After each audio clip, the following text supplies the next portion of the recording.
The morning of June 16, 1944, was a brutal dawn of steel and screams on Saipan. Offshore, the invasion fleet provided an endless, thundering base to the close-quarters fighting. But down on the beach, in the bloody sand and splintered palm trees, the sound that mattered most was the rapid, metallic clamor of a light-caliber automatic weapon. This sound was the .50-caliber Browning M2 heavy machine gun, and it was rewriting the rules of tank warfare in the Pacific. In the pre-dawn darkness, Colonel Takashi Goto's 9th Tank Regiment had launched the largest armored counterattack the Americans had yet faced in the island-hopping campaign.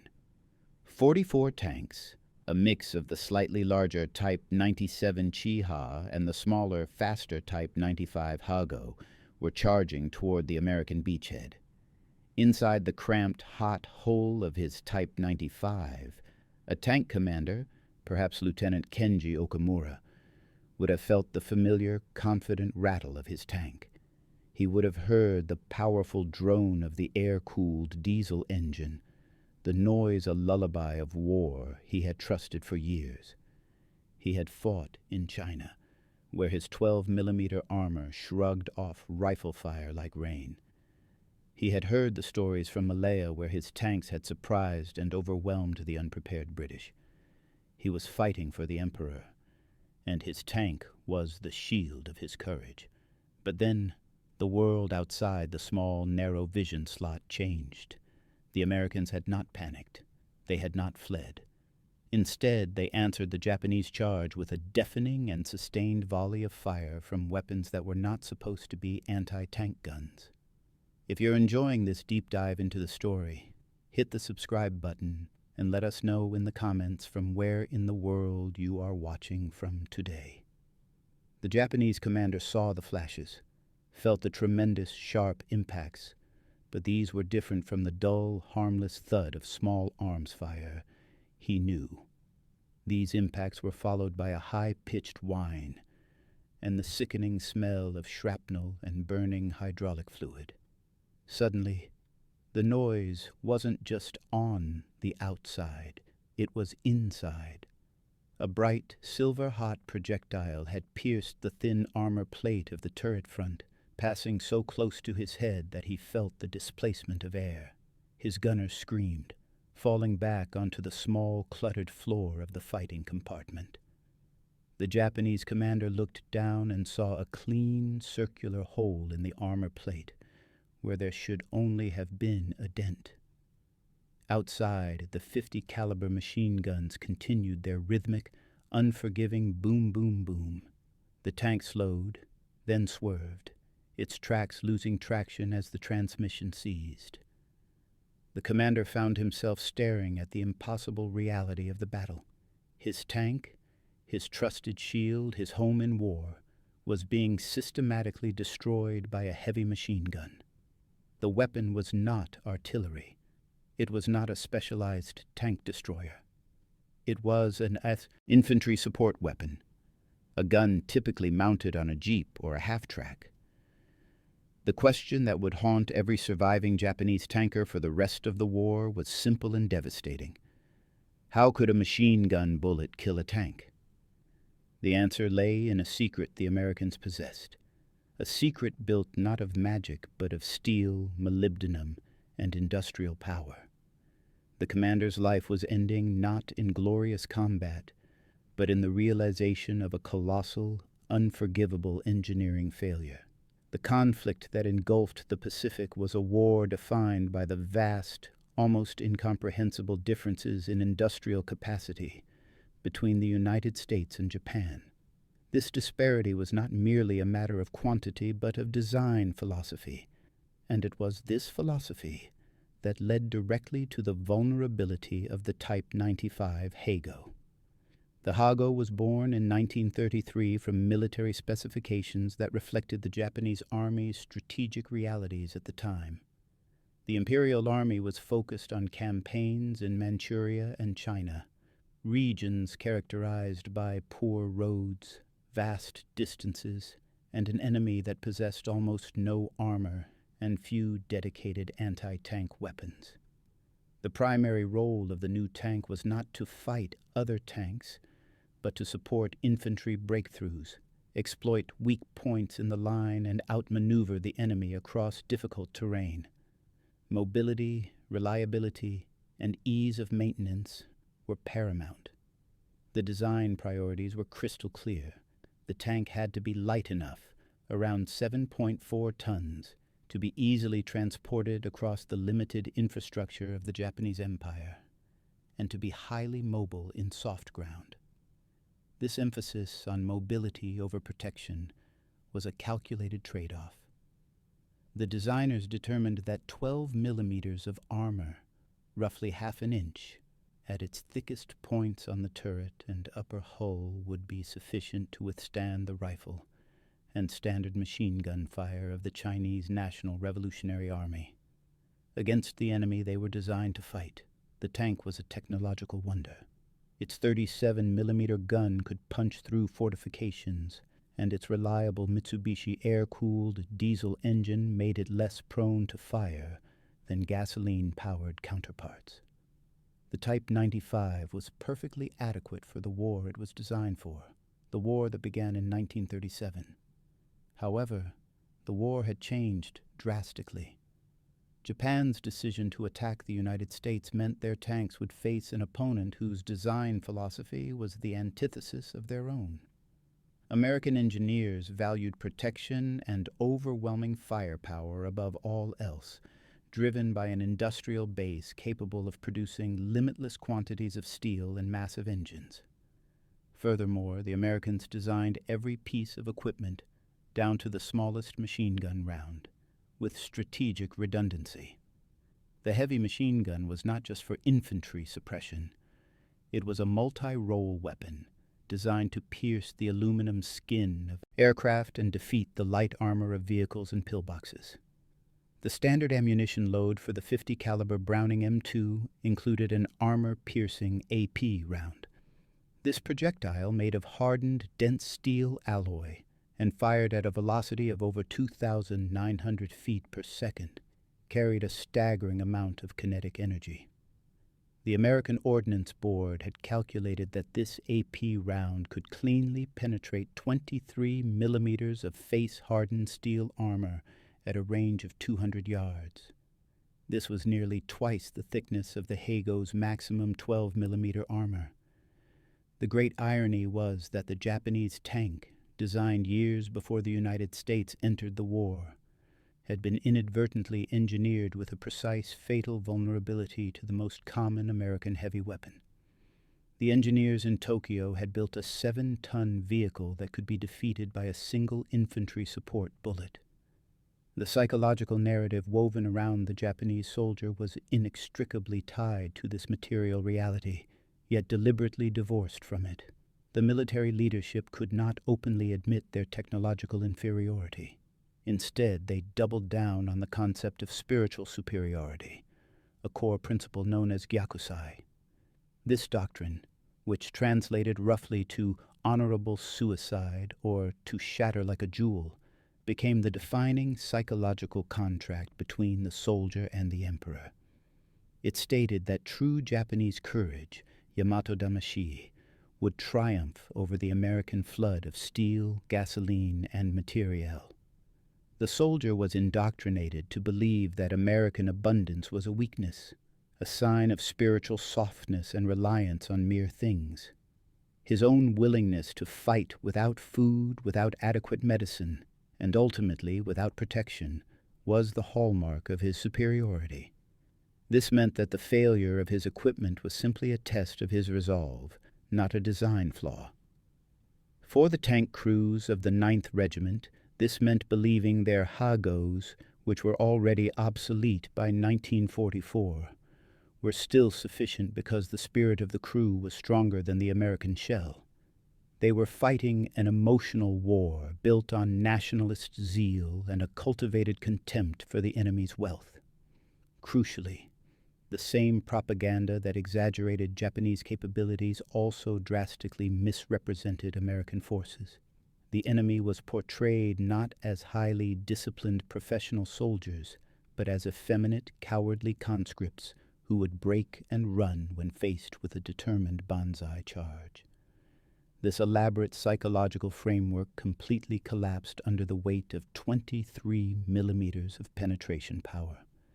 The Japanese tank crew charging across the fields of Saipan in the pre-dawn hours of June 17th was not merely fighting the 2nd and 4th Marine Divisions. They were fighting the American Industrial Revolution, embodied in a 50 caliber machine gun round. When the 12 millimeter armor, their sacred shield, failed to stop a bullet that was not even designed as the primary anti-tank measure, the entire spiritual edifice came crashing down. The physical hole in the armor created an irreparable psychological breach. They were not fighting men who fled.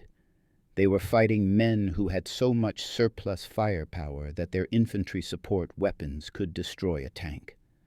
The psychological shift was not about accepting defeat, but about the dawning, terrifying realization of betrayal. Their leaders had sent them to die in a machine that offered no protection against the enemy's most common heavy weapon, while simultaneously teaching them that death was the only honorable outcome. The final irony was that the most spiritual of weapons, the self-sacrificial charge, was rendered meaningless by the most material of objects, a single mass-produced, steel-jacketed bullet. The Japanese High Command, despite its zealous promotion of spiritual purity, was not entirely blind to the need for material protection. Their tank designs incorporated a crucial, flawed feature based on an outdated assumption: the use of face-hardened armor. Face hardening is a metallurgical process where the exterior layer of a steel plate is heated and rapidly cooled, making the surface extremely hard while the inner core remains relatively soft.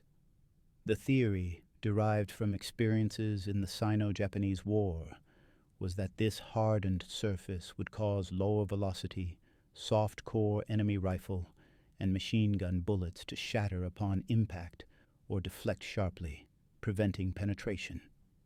This technique worked perfectly against the standard 30 caliber weapons and non-armor-piercing ammunition typical of the Chinese armies. The Japanese tankers learned to trust the audible clack of a bullet harmlessly deflecting off their armor. However, the American 50 caliber armor-piercing AP round completely negated this defense. The M2 AP round, with its hardened molybdenum steel core encased in a copper jacket, did not rely on shattering or deflection. It was a high-velocity kinetic penetrator. When this round struck the Hago's 12 millimeter armor, the intense, focused energy of the projectile easily bypassed the hardened surface layer, often punching through the plate without deforming significantly. The result was a clean 12.7 millimeter entry hole, followed by a spray of molten metal and high-velocity spall inside the cramped crew compartment, a deadly secondary fragmentation that did as much damage as the round itself. The sheer scale of the American commitment to war materiel further exacerbated the situation. By 1944, the United States was producing 50 caliber machine guns at a rate of tens of thousands per month. The weapon was ubiquitous, mounted not just on the turrets of M4 Sherman tanks and the anti-aircraft rings of half-tracks, but on simple jeeps and deployed as standard heavy infantry support throughout the Marine rifle. Companies. The Japanese, whose own industrial output was in free fall, could only produce a trickle of their own meager heavy weapons, like the Type 1 47 millimeter anti-tank gun, which was quickly becoming obsolete. The statistical comparison was a death sentence. The Detroit tank arsenal alone, by 1943, was producing more tanks in a single month than the entire Japanese war machine produced in the last 2 years of the conflict. The American soldier was, quite literally, drowning the Japanese in steel, a truth the Imperial General Headquarters consciously withheld from its men. The Japanese tanker was sent to fight a war of 1937 technology against a mass-produced weapon whose design parameters were already optimized for the industrial conflict of 1944. The final catastrophic collision of these two divergent worlds occurred at 0330 hours on June 17, 1944, during the Battle of Saipan. Colonel Goto's armored charge was designed to exploit the darkness and the still-forming gaps in the Marine beachhead. The tanks rolled forward, diesel engines thundering through the quiet tropical night, followed by waves of screaming Japanese infantry. For the tankers, this was the moment of truth, the culmination of their spiritual training. But for the Marines of the 6th Regiment, 2nd Marine Division, it was an expected, calculated challenge. Their perimeter defenses were not reliant solely on the 37mm anti-tank guns or the newly arrived Sherman tanks. They were anchored by the ubiquitous 50-caliber machine guns. As the dark shapes of the Hagos and Chihas emerged from the north, Marine machine gunners, many of them trained in the vehicle maintenance battalions before being pressed into infantry roles, opened up with sustained, deliberate fire. A Marine corporal named Jimmy C. Pogue, manning a 50 caliber on a stationary mount, later recounted his disbelief as he watched his tracer rounds, bright, burning dots marking the trajectory of the AP rounds, impact directly on the front plate of an advancing Hago. He saw the flash of the strike, but instead of the round deflecting, he immediately saw sparks inside the tank through the vision port, a sure sign of penetration. The Japanese crew experienced a sudden, disorienting nightmare.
The interior of the tank was filled with a high-velocity metallic rain.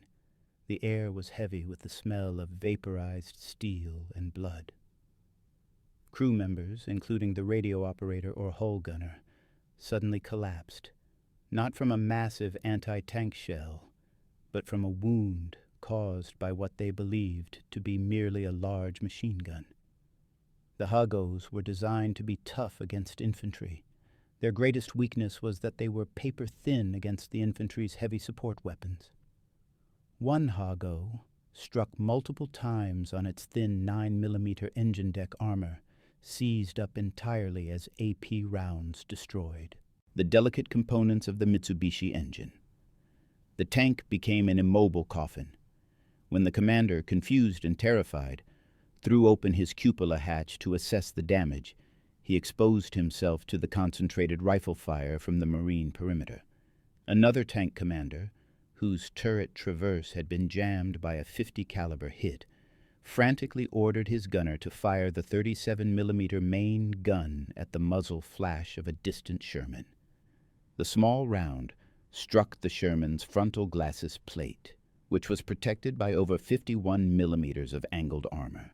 The shell merely left a small, insignificant dent, a puff of smoke, before the Sherman replied with a single devastating 75mm high-explosive round, blowing the Hago's turret clean off the chassis.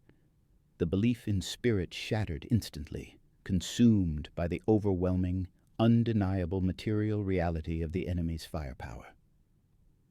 31 Japanese tanks were destroyed in that single counterattack, a crushing final lesson written in the language of American steel.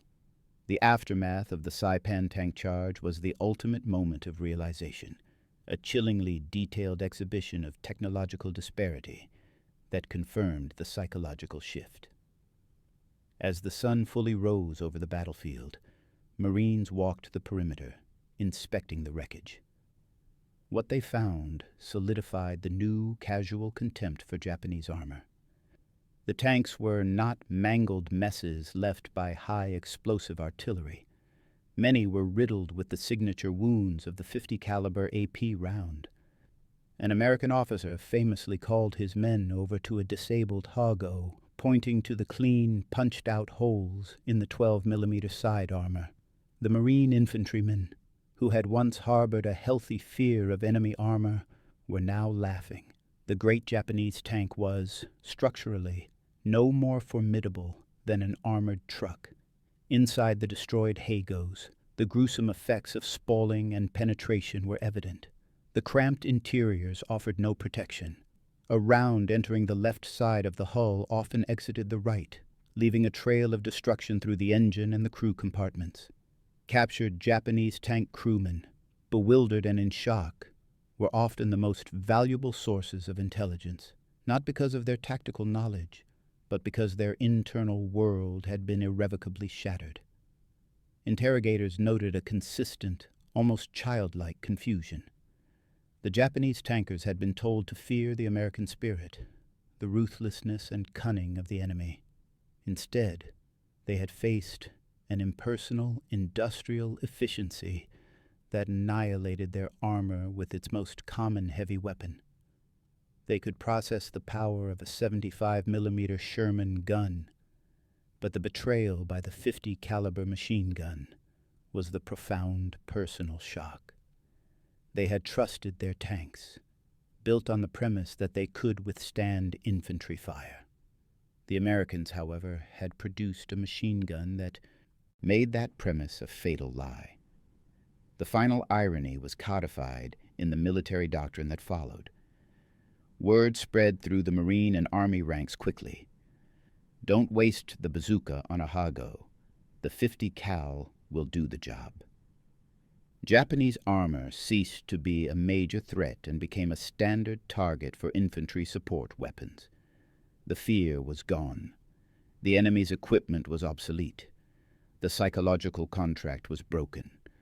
For the surviving Japanese tankers, the war had transitioned from a spiritual crusade to a simple, hopeless waiting game. They knew that their spirit could not repel a bullet made of molybdenum steel, and that their remaining tanks were merely transportation to a guaranteed fiery death. If you find this story engaging, please take a moment to subscribe and enable notifications. It helps us continue producing in-depth content like this. The psychological and material truth revealed on Saipan had immediate, tangible consequences that rippled through the rest of the Pacific War. For the American forces, particularly the Marine Corps, the discovery of the Hago's fatal flaw fundamentally altered their tactical approach to Japanese armor for every subsequent island campaign. Before Saipan, Japanese tanks, though few in number, carried a disproportionate amount of fear. A tank, regardless of its thickness, represented a psychological threat, a breakthrough weapon that could demoralize infantry and disrupt defensive lines. After Saipan, that fear evaporated. The message that spread through the ranks was simple and actionable. Japanese armor was obsolete and vulnerable to standard infantry support weapons. This wasn't merely morale boosting, it was a shift in doctrine. Marine units no longer had to rely solely on the limited supply of specialized anti-tank weapons, like the bazooka rocket launcher or the cumbersome aging 37mm anti-tank gun. Instead, they knew that every .50 caliber Browning M2, a weapon widely available across every perimeter, vehicle, and even on ad hoc emplacements, was an effective tank killer. This knowledge provided immense tactical flexibility. When Japanese tank attacks came later on islands like Iwo Jima and Okinawa, they were often met with overwhelming, precise fire that disabled their mobility or killed the crew inside their vehicle before they could get into close range. The .50 caliber machine gun became the unsung hero of the anti-tank battle. Its high rate of fire and penetrating power meant that if the initial rounds didn't destroy the engine or wound the crew, the sustained bursts would quickly jam the delicate turret mechanisms or punch through the thinner armor around hatches and vision ports. The material superiority of the molybdenum steel AP round had rendered the Japanese tanker's most basic defense, the illusion of security, non-existent. The Japanese strategy of using tanks for swift, shocking breakthroughs was permanently neutralized because the American infantry refused to be shocked. They simply engaged their heavy machine guns. This saved countless American lives and reduced the time required to neutralize armored threats, speeding the grim timetable of the island invasions. For the surviving Japanese tank crews and the military command, the legacy of Saipan was one of betrayal and resignation. The Japanese General Staff could not afford to widely publicize the technical defeat of their most modern, widely produced tank. To admit that their equipment was being defeated by a machine gun would have shattered the entire doctrine of spiritual superiority they had carefully cultivated. They continued to send the obsolete Type 95 Hagos and Type 97 Chihas to the Pacific battlefields simply because they had nothing else to send. Japan's industrial capacity had already been decisively crushed. While American factories were churning out thousands of the vastly superior M4 Sherman tank, a 30-ton machine with a 75mm gun and angled armor that could shrug off the Japanese 37mm round. Japanese priority had entirely shifted away from armor. Steel and engineers were directed toward building aircraft for the desperate kamikaze program and manufacturing coastal defense artillery for the anticipated invasion of the home island. Better tank designs, such as the Type 3 Chinu with a 75mm gun, were developed, but fewer than 170 were ever produced, and none saw combat outside of Japan. They were held back for the final defense, ensuring that the soldiers fighting on islands like Guam and Peleliu were equipped only with the war's worst secrets. The psychological impact on the Japanese tank crews who did survive battles like Saipan was profound. They had been indoctrinated to believe that death was a spiritual choice, an act of supreme honor. but the experience of having their tank penetrated by a common heavy machine gun stripped the romance from their sacrifice. They were no longer the vanguard of the Emperor's spirit. They were simply disposable meat in thin steel cans. This realization, documented in post-war interviews and analyses, contributed to a deep, underlying cynicism among the veteran units. The shame was not in the loss of the battle, but in the realization that their leaders had lied about the basic capabilities of their equipment. The final act of defiance became less about a glorious charge and more about a desperate final attempt to delay the inevitable.